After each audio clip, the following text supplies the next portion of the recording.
Prophet Muhammad sallallahu alaihi wasallam, pag-asawa niya kay Aisha. Aisha radhiyallahu anha, 9 anyos ang iyang edad. Ito'y ginawang malaking issue sa lahat na ngayon na hindi mga Muslim, yung mga critics sa mga Muslim, reverend, pastor, mga ministro, layman, mga Catholic faith defenders, issue nila na pedophile si Prophet Muhammad sallallahu alaihi wasallam dahil nag-asawa siya ng bata, 9 anyos.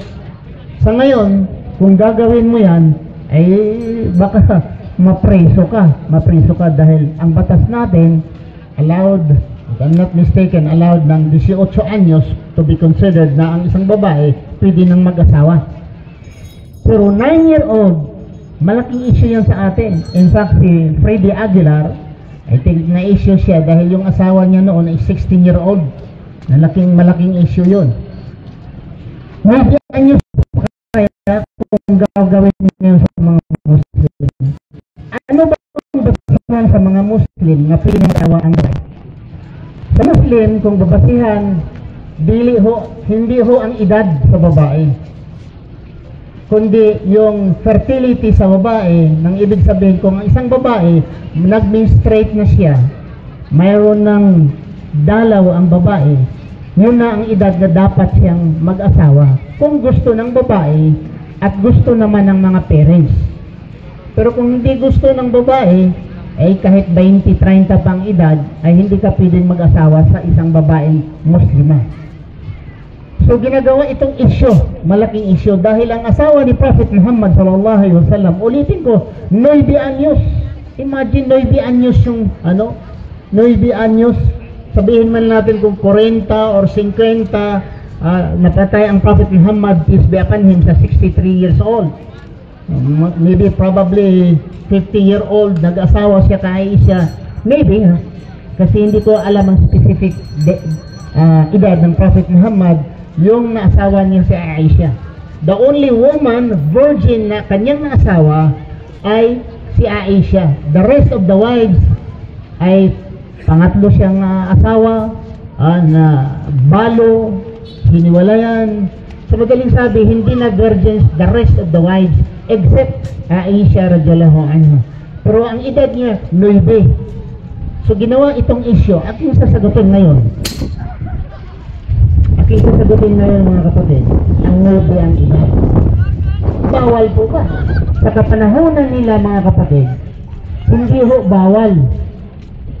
Mamaya, ipakita ko sa inyo kasi mga Hudyo, nag-aasawa ang mga Hudyo. Si Rebecca, 3 ang edad, 3 ang edad,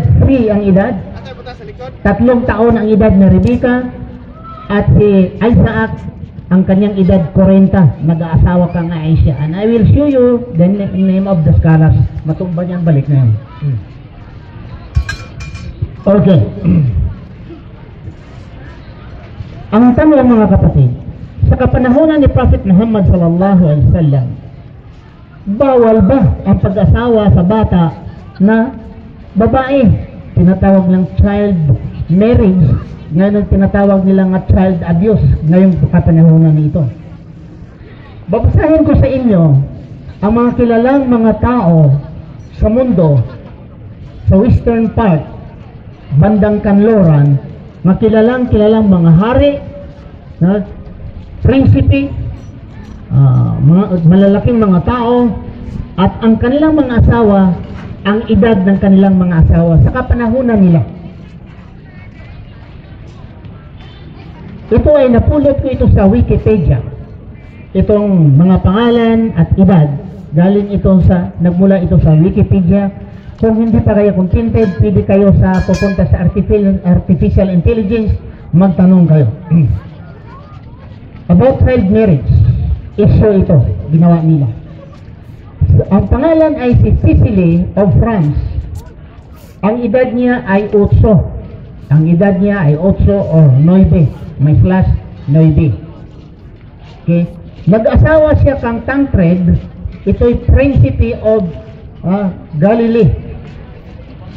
Siya ay nag-asawa. Ito siya si King Philip. or siya ang anak ni King Philip of France, King Philip I of France in 1097 to 1145. Ito si Sicily of France. Ang edad niya 8 anyos. At slash 9. Hindi sila sure 8 ba or 9. The Sicily of France.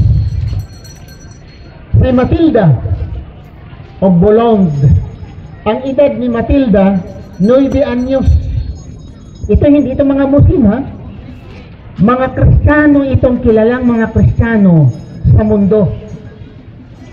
Inasawa o pinakasalan siya ni Henry I of Duke of Brabant. Henry I. Si Matilda sa edad na 9 anyos. 9 anyos ang edad. Si Isabella of Hanon. Sa edad na 10 anyos. Nag-asawa siya ni King Philip II of France, na isinilang noong April 5, 1170, at nag-asawa siya in 1180. Sino siya? Si Isabella of Hanon. Ang edad niya ay 10 anyos. Nag-asawa siya. Sa kapanahunan nila in 11th century and in 12th century. Dito naman sa Isabella of Jerusalem, well known sa Isabella of Jerusalem, ito ay sa edad na 10 yung edad niya, nag-asawa na. Dito naman tayo kang Mary of Ponto. Sa edad niya na 9, nag-asawa siya ni Simon of Damartin. Si Marie Brenes, ang edad niya ay 10 anyos. Nag-asawa siya ni Baldwin II of Constantinople. Mga kilala itong mga Christian leaders na nag-asawa sila ng 9, 8, 10 ang edad sa babae. Si Isabella of Belhandron, sa edad na 8 anyos, nag-asawa siya, married to Philip of Sicily.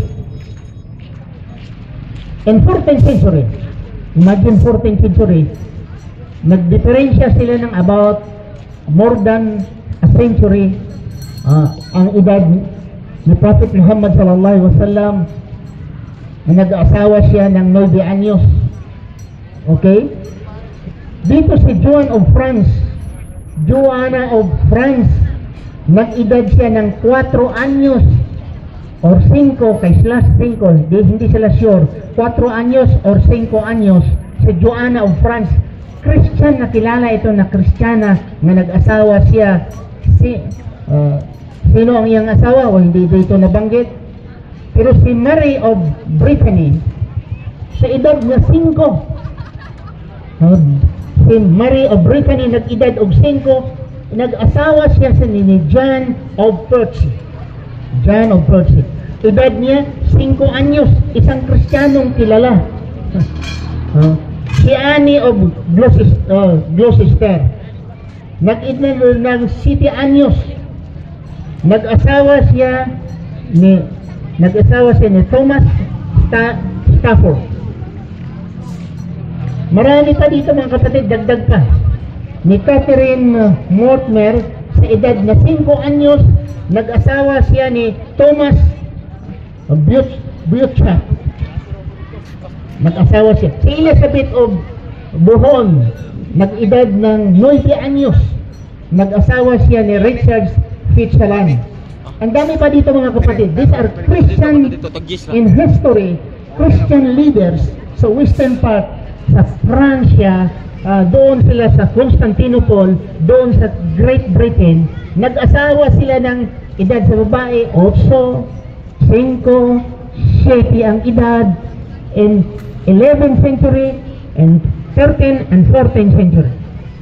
Whereas si Prophet Muhammad sallallahu alaihi wasallam ay nag-asawa siya ng 9 anyos sa 6th century.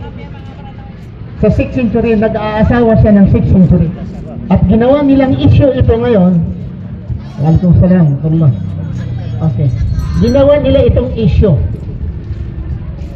Sa marriage, young marriage, child marriage, tinatawag. Waalaikumsalam warahmatullahi wabarakatuh. Welcome. Alhamdulillah. Ginawa nila itong issue.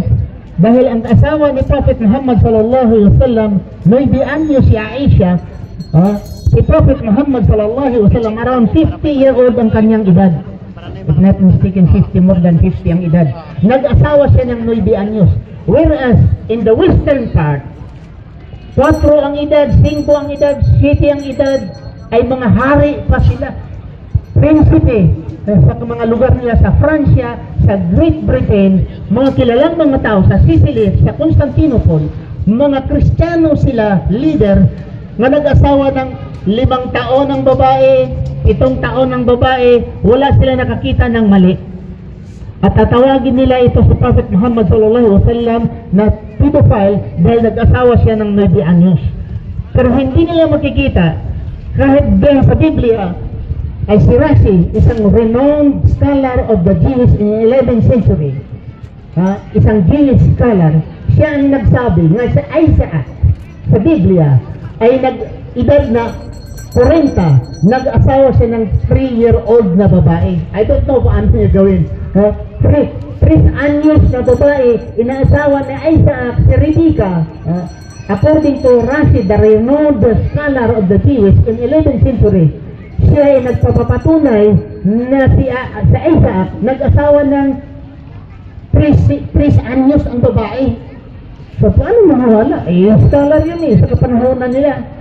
Jewish scholar, story of Isaac was a Jewish person, mga Hudiyo sila, itong namang scholar ay Hudiyo, nagpapatunay rin na sa Isaac ay nag-asawa ng 40 ang edad ni Isaac, 3 anyos si Rebecca. Paano ito? So yung mga kapatid sa panahon nila, may kultura sila, tradisyon, na hindi natin pwedeng banggitin o ating i-compare sa ating standard ngayon. Dahil sa standard natin ngayon, ang babae, not less than 18-year-old, ang babae mag-asawa. Ang lalaki, about 20 ang mag-aasawa ngayon. Ay bago lang yan. It's approved by the United Nations kung anong edad ng lalaki mag-asawa ng babae. Pero sa kapanahunan ng Prophet Muhammad sallallahu alaihi wasallam, kapanahunan nila, until now, ang mga Muslim, ang basihan ho, yung fertility sa babae, kung ang babae nandoon na sa kanyang cycle, ay pwede na siyang mag-asawa. So at least very clear na. Kung mayroong mga taong magsasabi ng yung propeta ay nag-asawa ng 9, ang nag-utos niya is ignorante. Ignorandos at malicious ang kanyang hangarin dahil sa history in the 11th century, 10th century, 7th century, ang dami mga Hudiyo, mga Kristiyano at mga Muslim nag-aasawa nang ang edad ng babae ay 7 anyos. Wala yung Muslim na nag-asawa ng 5, 6. Nandoon sa kanya na ang menstrual period. Nandoon na ang cycle sa babae. Kumbagang sa ating pang-Binisaya, kung muulan na, kinahanglan magpugas na. Sa pag-abot ng muulan na, magpugas na. So, yun ang mga kapatid, ang isyo. Kung ano pa ang mga isyo, aking isa-isahin dito, ang mga isyo at mga katanungan. Mayroon kami dito mga regalo, mga kapatid. Aywan ko. We'll tackle and I will discuss another issue again sa mga Muslim. Aking isa-isahin pag-sagot dito, inshallah. Kung for the meantime, ibigay ko ang panahon sa ating moderator, si Brother Muhammad Isa Solamilio. Ibigay natin sa welcome kung mayroong mga katanungan.